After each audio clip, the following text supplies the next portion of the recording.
Good afternoon. We are live talking some daily fantasy NASCAR on a Saturday. We got a night race, and it is also the final race before the NASCAR playoffs start. It is going to be intense. This is the the first year we have had the playoffs, actually the last race before the playoffs, be the Daytona race. So it's going to be intense. There's guys looking to get in the playoffs. We already know that Daytona is absolutely crazy. We see a lot of teamwork out here. So we could see, like in terms of like the Chevys, Byron and Jimmy are looking to get in the playoffs. I'm just going to bring it up and we're going to talk about the playoffs here for a little bit. And we want standings.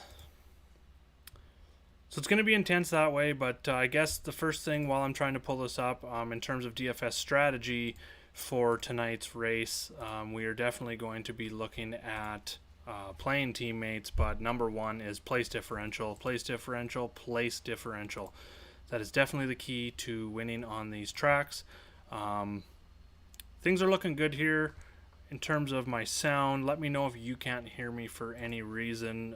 Usually have a glitch at the start of the show. Today seems to be good. I did some tests, so that looks to be good. I'm just going to tip up the screen here. We're going to look at some standings. So in terms of outside the top 16, right now Matty D sits at 16th in those standings. 4 points back of that, Jimmy Johnson. Eric Jones is 50 points back. So really we're looking at Jimmy Johnson is kind of just on that outside here. What we're looking at getting in. So he's not that far behind of DeBenedetto.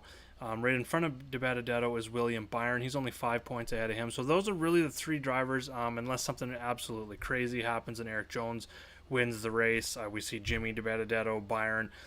Two of those three maybe crash out early on, don't get any stage points or anything like that. So that's one thing to really think about here tonight. Is stage points. Guys want to be not just hanging out in the back avoiding the wrecks, but they're also going to want to be getting up there and getting those stage points, especially like I said, Jimmy, DeBenedetto, Byron, guys that are maybe looking to hang out in the back. You could maybe see Kurt Busch or Boyer. They're 72. They're a few points up here on that cut line, but they could play it a little bit safe. Just one narrative to look at for sure. But again, place differential is something we are going to be concentrating a lot on for tonight's race from a DFS perspective. So we're just going to jump in here and have a look. The big difference, I talked about this. I didn't have a live show for the Xfinity race at Daytona, but I did talk about in the chats yesterday about how the Xfinity series has a lot more drivers that start top 10 and finish top 10, so we can target more drivers starting top 10. Like I had 2 in my lineups. That worked out there. I think there was 4 or more in each of the last 2 races going into that race last night who started top 10, finished top 10. There was 5 last night who started top 10 and finished there. There were only 2 drivers that started outside the top 20 that finished there. Completely different story today. We want all the place differential, even with some of this odd not even odd anymore, but just the way they set the lineups. It's not the way they have in the past, so we can maybe look at that. But just going ahead, I'm just going to share the sheet here. Just give me 2 seconds, and we're just going to flip that, and we're going to look at some track history first of all, and then we will jump in and look at some top picks. So I just want to go over a little bit of information here first. I'm going to share the sheet. There we are. Okay, so we're looking at, see, it's kind of missing a little bit on the left, but we for the most part, we're just looking at this start and finish. So as you can see, the Daytona 500 this year, there was only 2 drivers. That was Newman and Larson at 7th and 8th that finished top 10 who started there, and and Kevin Harvick was 10th. So we had 3 drivers there, none inside the top 5, and as you can see, they were the only 3 inside the top 10 going all the way back to the 19th finish position. Slide on over. We'll look at Justin Haley. He won the summer race here last year, started 34th. There was only 1 driver inside the top 10 who started there, and only 2 drivers that started top 10, again, going back to the 20th starting position. So as you can see, this trend goes on and on and on. Talladega, Daytona, we know all about it. It's very risky to get more than 1 driver starting top 10. in your lineup, just because you're giving up so many place differential points. It is very easy to say a driver starting at the very back of the pack to work his way to the front within 5 laps or less. Just with the drafting that goes on, if you're unfamiliar with DFS, unfamiliar with DFS NASCAR or NASCAR in general, on these big tracks, high banked 33-degree Daytona track. There is a lot of banking. So 2, 3, 4 cars will form a line, 5 cars, as many more cars, the faster the collective group of cars can go. So we're going to see a lot of that high line and low line. Like I said, teams working together. We're gonna talk about that a little bit more here shortly. But for the most part, place differential, if you're just blindly making a lineup tonight, you can do that by loading up on guys that are starting near the back. So I'm going to scroll over and we'll have a look at so here's the qualifying. I did add odds this week. So here's the qualifying inverse. This is one track where I really use that in my model. As you can see, 20%. You can probably even go a little bit more with that, if you're making your own model. Crank it up to 30, 40 if you really want to go heavy on place differential. That's one thing you can definitely do. Like for instance, I am going to just change it up while you're watching here. So we'll go odds. We're going to reduce that to 5. Track history, we're going to go down to 30. Track type history down to 25. That leaves us 20 points. So let's just crank up. It's called qualifying inverse on the sheet, but just think of it as like place differential. It's going to give the guys that are starting further back more boost in the model. So as we see, Chase Elliott gets a bump up. But Chase Elliott's not going to get much of a bump up just because he hasn't been great at Daytona. As you can see, his last 9 races, 14th is his best finish here at Daytona. He started in 27th today. And he's the most expensive driver. That's going to be a tough decision. I think he's going to be high owned in GPP, probably 50%. So you really got to decide you're going to go overweight, underweight, how you're going to construct your lineups. If you are going to go with Chase Elliott, which of the Chevy guys are you going to go with him? That's kind of the way I look at the construction. When you're going to build your top guys, how are you going to build your lineups here? It's not just looking for a dominator, because there's a selective amount of laps here. Place differential definitely over dominator today. The only way I would consider maybe a dominator lineup for this would be to be very contrarian, possibly like a Logano and Keselowski. They rank very low in my overall model, and that's just simply because they're starting up front. Keselowski's been terrible here, but what you see, the career track history, they both won here, so that's good to see. But they're also good on the plate, we call them the plate tracks, but the super speedways. So a stack with them starting up front, what you need to happen in that case, that's 2 drivers starting top 5. The odds of it winning are very, very low, but it's going to be super low owned. Chances are you probably want to go with one of these 2 in your lineup builds. But if you want to go 2, I think, maybe if you're building a 20 max, you want to go both of them together in a stack on DraftKings. I would maybe do that once in 20. That's kind of how much place differential really means. But I don't mind building a lineup with one of them in each. Building a lineup with Keselowski, replicating that lineup, replacing Keselowski with Logano, just because I think one of them, you got Harvick starting on the front row, right beside him. What do we got here? Martin Truex Jr. So that puts Brad Keselowski is going to be starting behind Harvick. Do I have that right? No, Logano's going to be starting behind Harvick. Keselowski will be behind Truex. I see the Fords working together. Logano maybe pushing Harvick out front early. Keselowski maybe slipping in behind, so the Fords can work together, as well as the 2 Penske teammates in Keselowski and Logano. I think Logano can probably get out front and lead some laps. Things would really need to go right for that kind of lineup to work, but we've seen it before at Daytona, guys leading 40 laps, 50 laps at times. Very rare, but it could happen. Even I think 25 laps led with Logano if he was to win or finish top 2. I think that's fine. I think you can get contrarian there. Obviously, things really need to go right if you're fading these place differential guys like Eric Jones right above, Chase Elliott starting 27th. Going down a little bit, number 1 in my model right now is Brendan Gaughan, just because he's starting 40th. Not just because he's starting 40th. The price is high. Obviously, my model doesn't take price into consideration, but look at Gaughan's finishes at the super speedways, or not even the super speedways, at Daytona just by itself. 7th, 19th, 23rd, 12th, 28th, 7th, 11th. He is finishing a lot. He knows how to race these. These are the only races he's doing this year outside of the Daytona road course that he was in.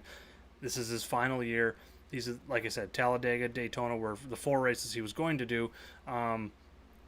He's very good on these tracks, good at Talladega as well. So, especially on FanDuel at 6,500, that's a lock on FanDuel. If you're building lineup over there, that's just cheap enough where you can go up and get multiple top guys. Like you can get Chase Elliott very easily. Stenhouse is the most expensive on FanDuel. That is because he's been decent at Daytona and Talladega, much better at Talladega, but he's decent, like a 20th place average. He's won here at Daytona, and he's starting 31st. So you can really stack up on those guys. So he's going to be a core play for me. So it really, like I said, no matter what you do, you can blindly go and make lineups tonight and just pick place differential, place differential, place differential. Limit yourself. Don't go more than 2 drivers starting top 10 if you're building a 3 max. If you're building a 20 max or more, like I said, you can be contrarian and maybe run one of those 20 lineups, maybe like 3 or 4 out of 50, 10 out of 100, probably not even 10 out of 100, like 6 to 8 out of 100, maybe with like 2 starting top 10, like I said, with Keselowski and Logano. You need a lot to go right in those situations. They have to lead laps. They have to win or finish up front, which that doesn't happen very often, so it's very, very contrarian. But for the most part, it's going to be place differential. All right. So right underneath Elliott at the top, I definitely like going Denny Hamlin as well. The Toyotas, they have less cars to be working together, but they are starting, like Hamlin and Busch. I'm kind of off of Truex. He's like dead last in my model. He's not great on the super speedways.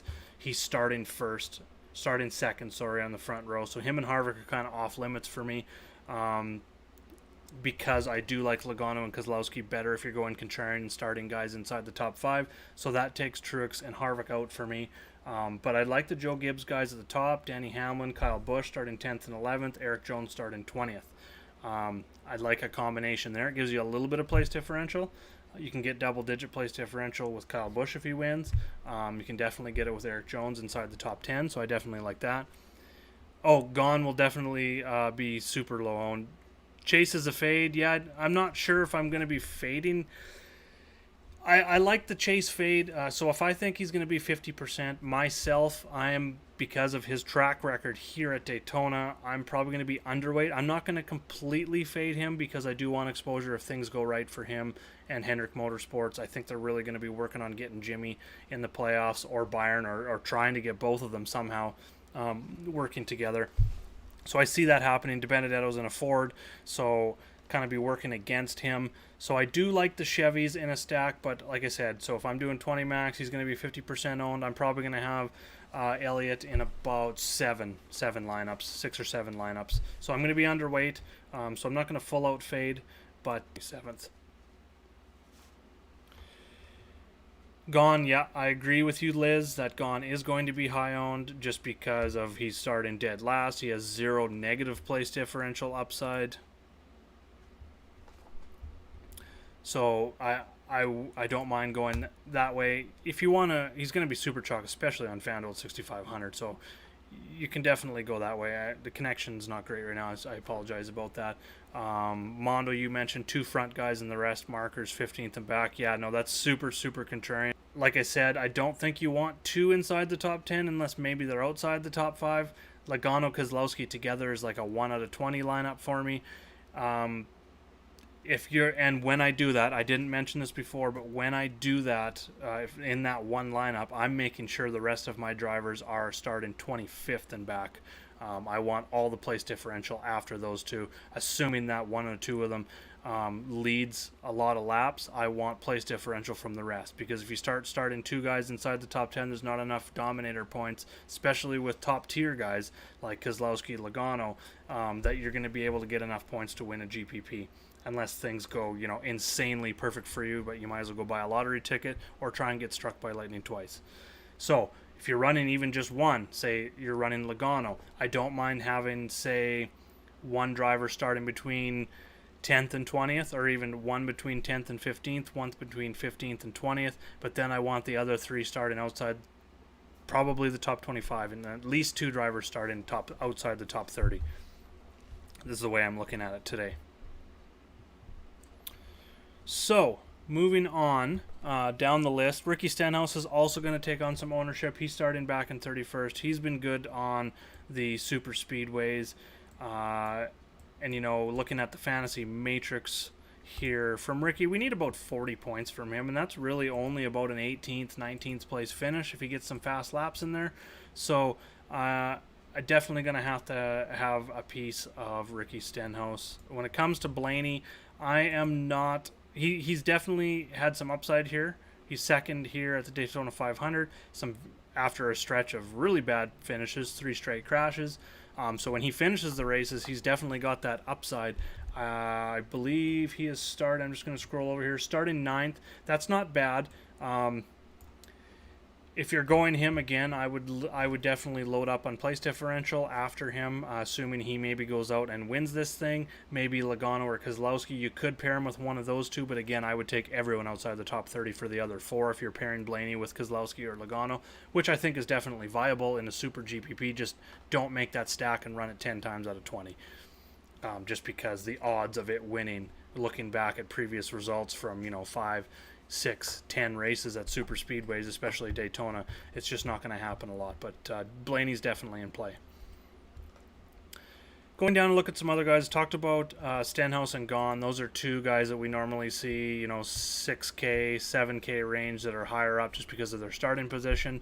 That's going to take a little bit of the ownership away, I think, them being, higher owned like that. But again, there's the place differential there, and if you're building a place differential lineup, those are guys that are going to be involved in those.